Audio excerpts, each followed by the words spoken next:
enterrado vivo. Havia apenas escuridão. Absoluta, densa, impenetrável. O silêncio era quase total, rompido apenas pelo som abafado do meu próprio coração, batendo de forma descontrolada. A realidade demorou para se instalar, para cortar através da névoa do meu cérebro atordoado. E quando finalmente chegou, foi um choque que atravessou minha espinha como um raio. Eu estava deitado. Meus dedos tatearam o espaço à minha frente, encontrando uma superfície lisa e fria. De repente, meu corpo inteiro estava em pânico. Tentei me sentar, mas minha cabeça bateu contra uma superfície dura acima de mim. Abracei a realidade aterradora. Estava em um espaço confinado, muito pequeno para me mover. Um caixão. Uma onda de pânico puro atingiu. O ar em meus pulmões parecia evaporar. Eu estava enterrado. Vivo. Tentei gritar, mas o som foi sufocado pela madeira pesada acima de mim. Minhas mãos deslizaram pelo teto do caixão em desespero, minhas unhas raspando na madeira, procurando uma brecha, uma falha, qualquer coisa. Em um último esforço, comecei a socar o teto, uma e outra vez. A dor nas juntas mal registrada, superada pelo terror. Mas não importava o quanto eu batesse ou arranhasse, a madeira não cedeu. Os segundos se transformaram em minutos. Minha respiração se tornou ofegante, o ar estava ficando mais fino. Cada inspiração era uma luta, cada expiração trazia o pânico de que poderia ser a última. Pânico e claustrofobia lutavam por supremacia em minha mente, alimentando uma espiral de terror. Eu não sabia quanto tempo poderia sobreviver. E então, a consciência da minha situação realmente afundou. Eu estava preso, sem ninguém para ouvir meus gritos abafados. Estava sozinho na escuridão, com a claustrofóbica realidade do meu caixão. A única companhia era o som dos meus batimentos cardíacos, ecoando em meus ouvidos como um relógio do fim. O silêncio e a escuridão se tornaram uma tortura inimaginável. Não havia como marcar a passagem do tempo. Estava eu lá por minutos? Horas? Cada momento se estendia para a eternidade, um tormento interminável. Eu estava em uma tumba viva, enterrado com meus próprios pensamentos e o medo aterrorizante que crescia em meu peito. Com o pânico crescente e o ar tornando-se cada vez mais escasso, forço minha mente a voltar, tentando desesperadamente lembrar como cheguei aqui. Tento ordenar meus pensamentos, mas é como tentar segurar a areia escorregadia entre os dedos. Lembro-me de flashes, imagens desconexas. Lembro-me de estar em casa, um apartamento modesto no coração de São Paulo. Estava tarde, a cidade estava quieta. Eu estava lendo um livro, um romance policial, quando o telefone tocou. Era um número desconhecido. Eu atendi, ouvindo uma voz distorcida do outro lado. As palavras da voz são um eco distante na minha mente. Uma ameaça? Um aviso? Não consigo lembrar. Só sei que o medo se instalou então, um medo visceral que não consigo explicar. Algo estava terrivelmente errado. Depois disso, tudo é um borrão. Lembro-me de sair de casa, correndo pelas ruas escuras da cidade, procurando ajuda, uma saída. Havia pessoas me perseguindo, sombras na noite. Eu corria até meus pulmões queimarem, até minhas pernas falharem. Mas eles me pegaram. Então há um flash de dor, uma escuridão abrangente, e agora estou aqui. As memórias trazem um novo tipo de terror, acrescentando à minha situação já desesperadora. Quem eram essas pessoas? Por que eu? O pânico se mistura à confusão, um coquetel tóxico que consome minha mente. Sinto o ar ficar mais pesado, mais ralo. Minha cabeça está girando. Tenho que me concentrar, tenho que encontrar uma saída. Mas como você foge de um caixão? Tento outra vez empurrar a tampa do caixão, usando todos os músculos do meu corpo. Mas não importa o quanto eu empurre ou grite, ninguém pode me ouvir. Estou preso aqui, sozinho no escuro, sufocando lentamente em minha própria tumba. Então, de repente, percebo algo. A madeira sob a minha mão direita parece um pouco mais solta. Há um fio de esperança, uma pequena fagulha no meio do desespero. Com todas as minhas forças restantes, começo a empurrar, a bater, a arranhar.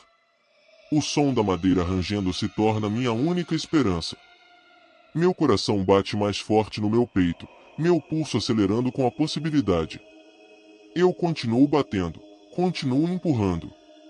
E então, finalmente, a madeira cede. A terra fria e úmida cai sobre o meu rosto, mas mal a noto.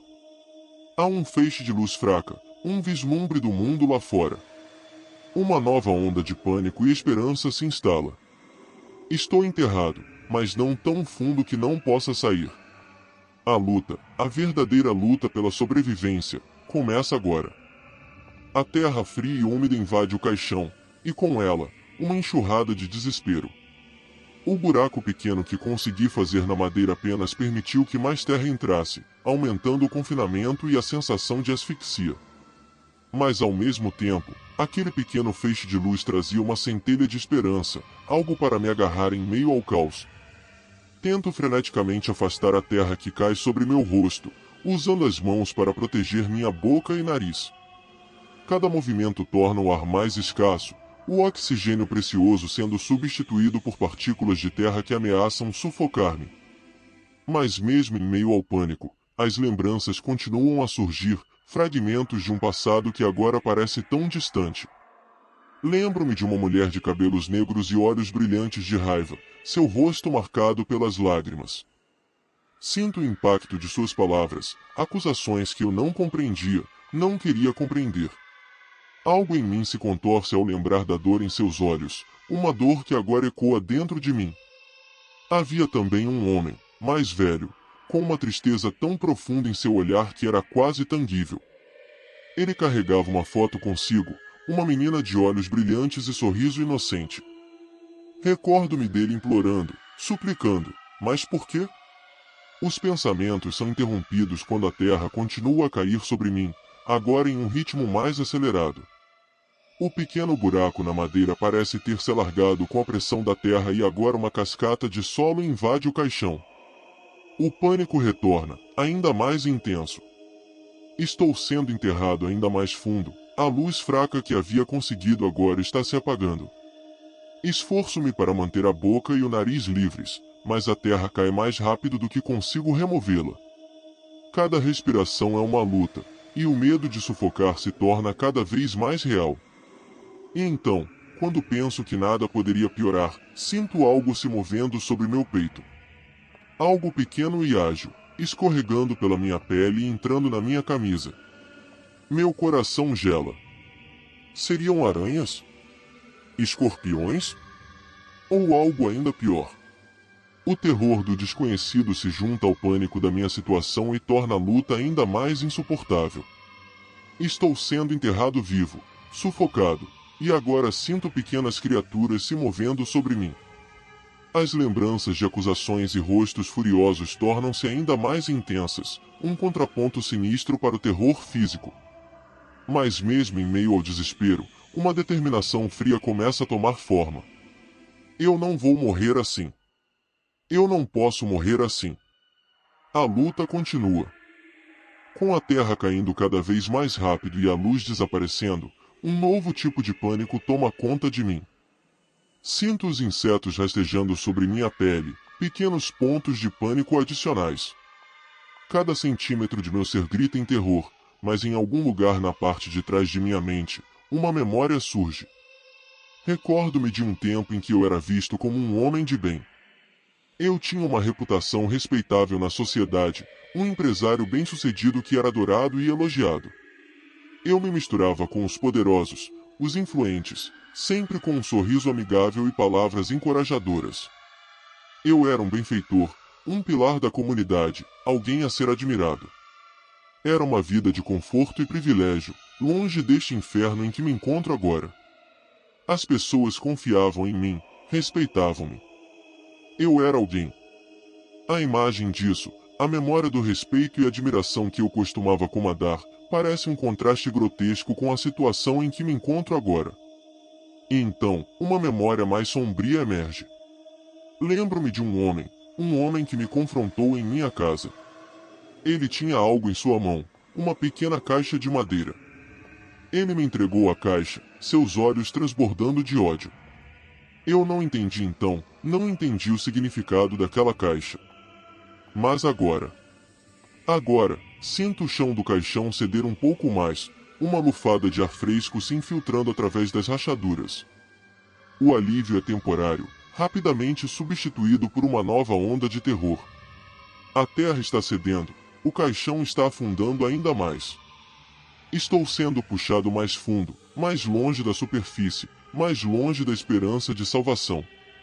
Uma nova determinação me preenche. Não posso deixar isso acontecer, não posso desistir agora. Começo a bater na madeira com mais força, ignorando a dor, ignorando a exaustão. De alguma forma, tenho que sair. Tenho que sobreviver. Mas enquanto luto por minha vida, a memória do homem com a caixa de madeira permanece. Quem era ele? Por que ele me deu aquela caixa? E o que isso tem a ver com o pesadelo em que me encontro agora? À medida que a luz desaparece e a escuridão se instala, a resposta parece se distanciar cada vez mais. Estou sozinho com minhas memórias e meu pânico, enterrado em minha própria tumba. O desespero e a claustrofobia parecem se intensificar a cada segundo. A escuridão é total, e sinto a pressão da terra por todos os lados, esmagadora. O oxigênio é escasso, e o ar está cada vez mais difícil de respirar. A terra invadiu meu santuário temporário, tornando minha prisão ainda mais apertada e insuportável. Mas, em meio a este desespero, minha mente se volta para aqueles que deixei para trás. Minha esposa, Maria, com seu sorriso luminoso e sua risada contagiosa. Sempre fui o homem forte da relação, o que cuidava de tudo, o que enfrentava o mundo. Como ela estará lidando com a minha ausência? Ela estará procurando por mim, esperando que eu volte para casa? E meus filhos? Meus amados filhos. Lembro-me de suas risadas, do brilho em seus olhos quando eu os pegava no colo. O mais velho, Lucas, sempre foi um garoto alegre e enérgico. E a pequena Clara, com seus cachos dourados e sorriso travesso. Será que eles sentem minha falta? Eles estão chorando, perguntando onde está o pai? Esse pensamento dói mais do que qualquer coisa. Dói mais do que a falta de ar, mais do que o frio da terra contra minha pele, mais do que o medo esmagador do confinamento. A ideia de deixar minha família para trás, de deixá-los sem entender o que aconteceu comigo. Isso é insuportável. A lembrança da última vez que os vi vem à tona. Eu estava saindo para o trabalho, vestindo meu melhor terno. Maria estava na cozinha, preparando o café da manhã. Ela se virou e me deu aquele sorriso que sempre aquecia meu coração. Lucas e Clara estavam brincando na sala, rindo e gritando. Era um dia como qualquer outro. Mas foi o último dia que vi minha família. Agora, tudo o que posso fazer é lutar, lutar para sair desta caixa de madeira, lutar para voltar para minha família. Eu preciso vê-los novamente. Eu preciso dizer a eles que os amo, que farei tudo para voltar para eles. Mas, enquanto bato na madeira, enquanto sinto a terra caindo sobre mim, uma dúvida cruel se instala em minha mente. E se eu nunca puder vê-los novamente? E se eu estiver condenado a morrer aqui, sozinho e esquecido, enterrado sob a fria e indiferente terra? A sensação de asfixia é insuportável.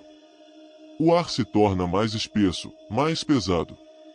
Cada respiração é uma luta, cada exalação, um suspiro de desespero. O caixão parece estar encolhendo, o espaço se tornando cada vez mais limitado. Lembranças vêm e vão em flashes rápidos. Minha família, meu lar, minha vida antes, tudo parece tão distante, tão irreal. Como se pertencesse a outra pessoa, a um homem que já não sou mais. Tento me apegar a essas memórias, como um náufrago se apegando a um pedaço de madeira em meio a uma tempestade violenta. De repente, um som. Um ruído suave, quase inaudível. Mas, neste silêncio absoluto, cada som é amplificado. Uma risada? Uma voz? Ou apenas o vento soprando sobre a terra que me aprisiona? Escuto mais atentamente, desesperado por qualquer sinal de vida. Qualquer indício de que não estou completamente sozinho. Mas o som se vai tão rápido quanto veio. Deixo-me levar pela desolação, permitindo que a escuridão invada meus pensamentos. Então, uma nova memória surge. Não de minha família, nem de minha vida anterior, mas do homem com a caixa. Lembro-me de suas palavras, ditas com tanta fúria, tanta convicção. Palavras que não faziam sentido naquela época, mas que agora parecem se encaixar em um terrível quebra-cabeça. Você vai pagar, ele disse. Você vai pagar por tudo o que fez. E agora, estou pagando. O medo e a culpa se misturam em um torvelinho de emoções. O que eu fiz? Quem era aquele homem? E por que ele desejava esse destino terrível para mim? Tento lutar contra a escuridão, contra a exaustão. Bato na tampa do caixão com mais força, chamo por socorro com toda a força que consigo reunir. Mas, no fundo, uma terrível suspeita começa a tomar forma. E se esse é o meu fim? E se tudo o que resta é a escuridão, a solidão e o silêncio? O medo do desconhecido é quase tão insuportável quanto o medo da morte. Não saber o que vem a seguir, não saber o que aguarda além da escuridão, isso é verdadeiramente aterrorizante. O ar que entra em meus pulmões já não é mais suficiente. Cada respiração se torna um grito sufocado, cada momento uma eternidade de agonia. Os sons de meu próprio coração batendo e da minha respiração ofegante são os únicos a preencher o silêncio. Meu mundo se reduziu a este caixão, esta prisão de madeira e terra. As paredes do caixão parecem se aproximar cada vez mais, a pressão aumenta, agravando a sensação de asfixia. O pânico cresce como uma criatura selvagem, corroendo minha sanidade. Estou me debatendo, gritando, chorando, mas o caixão não cede. A terra ao redor não se importa. Não há ninguém para ouvir, ninguém para ver, ninguém para me salvar. Cada novo pensamento de desespero é como uma lâmina afiada cortando minha mente. Sinto o ar rarefazer, a escuridão se tornar mais densa, mais opressora. Estou ficando sem tempo. A voz do homem ecoa em minha mente mais uma vez, como um prenúncio sinistro. Você vai pagar. E eu estou pagando com cada segundo de agonia, cada batida frenética de meu coração. Tento fazer uma última tentativa desesperada para libertar-me desta prisão. Reúno todas as minhas forças restantes, todas as minhas esperanças, e golpeio a tampa do caixão com toda a minha força. Mas nada acontece. Nenhum som, nenhuma luz, apenas a escuridão imperturbável e o silêncio ensurdecedor. Com um último suspiro de desespero, percebo a verdade aterrorizante. Não há saída. Não há escapatória. Este é o meu fim. E tudo o que posso fazer é esperar que a escuridão me leve. Então, um pensamento terrível ocorre. Talvez este seja o destino que eu mereço. Talvez esta seja a justiça pela qual o homem clamava. E agora, à beira do abismo, vejo-me confrontado com o reflexo mais sombrio de mim mesmo. O reflexo de um homem que, a despeito de suas lembranças de felicidade, carrega um passado sombrio e terrível.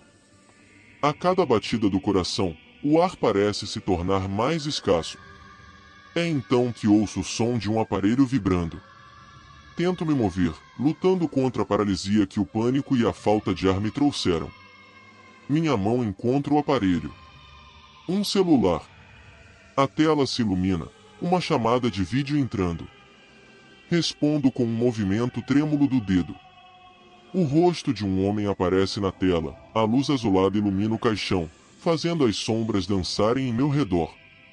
Os olhos dele me encaram com uma frieza perturbadora. Reconheço-o imediatamente. O pai.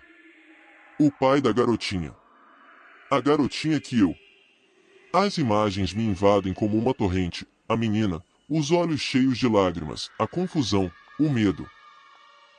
conduzindo-a por caminhos sombrios, entregando-a a um destino do qual ela nunca retornaria. Um destino cruel e desumano. Eu, o executor de sua sentença. Os olhos dele não desviam dos meus. Não há raiva neles. Apenas uma resolução sombria, uma determinação que me gelou até os ossos. Você lembra dela? Ele diz, a voz baixa e quase suave. Eu não respondo. Não consigo. A imagem dela, a lembrança de seu rosto assustado, é uma navalha em minha garganta. Ele continua falando. Conta detalhes do rapto, como se fosse uma história que eu nunca ouvirá antes. As palavras dele me arrancam lágrimas de arrependimento e raiva. Raiva de mim mesmo. Minha filha tinha apenas 8 anos. 8 anos, e você a levou para longe de mim. Você a deixou morrer. Não há mais fôlego em meus pulmões, apenas a dor de saber que fui eu o carrasco. Fui eu o monstro. Mas isso acaba agora.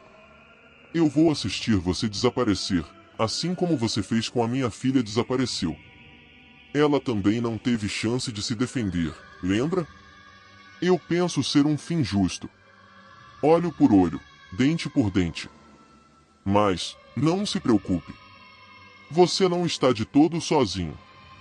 Eu vou continuar aqui fora, só para garantir que tudo corra bem. O homem termina a chamada. Estou sozinho de novo. Sozinho com a verdade e a escuridão. Uma verdade terrível que agora todos conhecem. A única luz se foi. O oxigênio se esvai. Um último grito de agonia e desespero. Esmurro a tampa do caixão até sentir a minha mão quebrar. Um calor insuportável, a claustrofobia vai me enlouquecer antes da falta de ar me matar. E agora, eu me permito afundar. Deixo que a escuridão me engula, leve embora a claustrofobia, a dor, o desespero, a culpa, a vergonha. E assim, encerro meu próprio capítulo. Meu mundo se apaga. O carrasco tornou-se a vítima. E no final, fui apagado, como se nunca tivesse existido. A noite se desenhou sobre o céu enquanto o último raio de sol desaparecia no horizonte. No meio de um cemitério sem nome, um homem permaneceu imóvel, uma silhueta solitária contra o pano de fundo do crepúsculo. Ele é o único visitante do local. Não há flores, nem velas. Apenas a terra recém-revirada, o gramado pisoteado e um silêncio tão pesado que parece ser capaz de engolir todo o universo. Não há ninguém para compartilhar sua dor, sua raiva, sua vitória.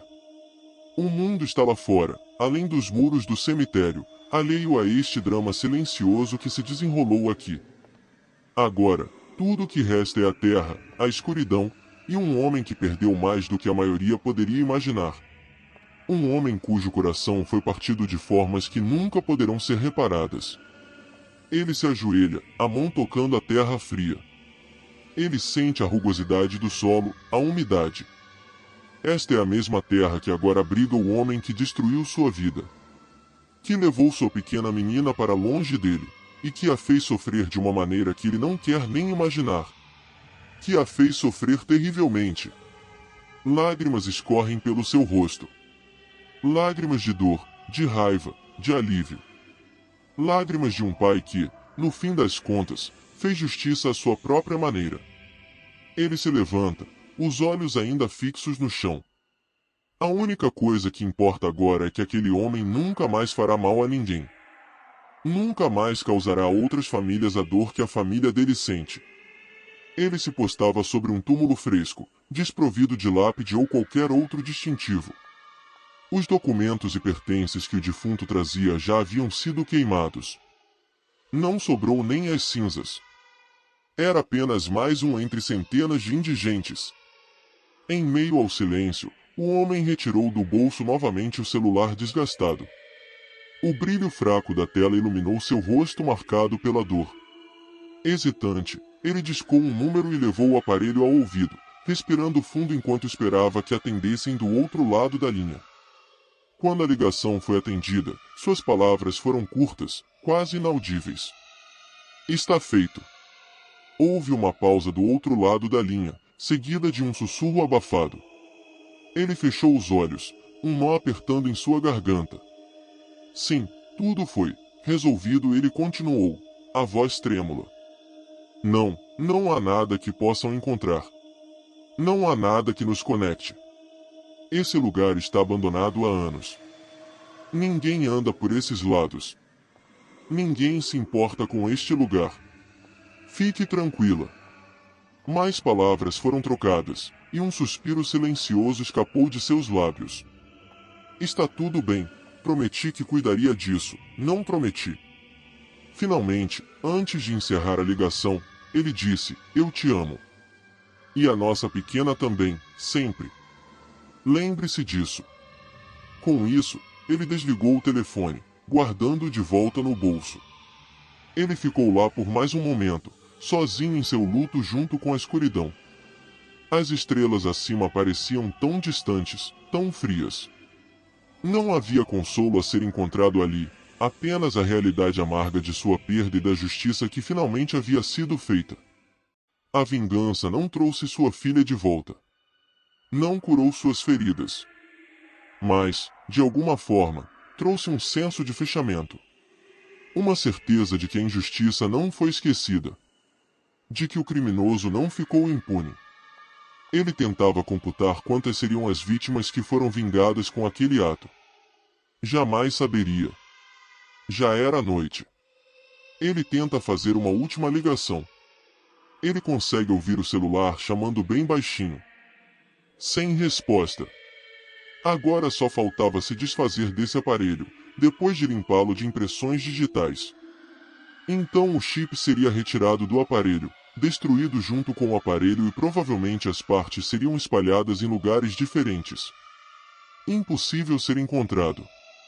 Com um último olhar para o túmulo sem nome, o homem se afastou, deixando para trás a figura de um pai vingador e assumindo novamente seu papel de marido, de cabeça da casa, de patriarca, de sobrevivente.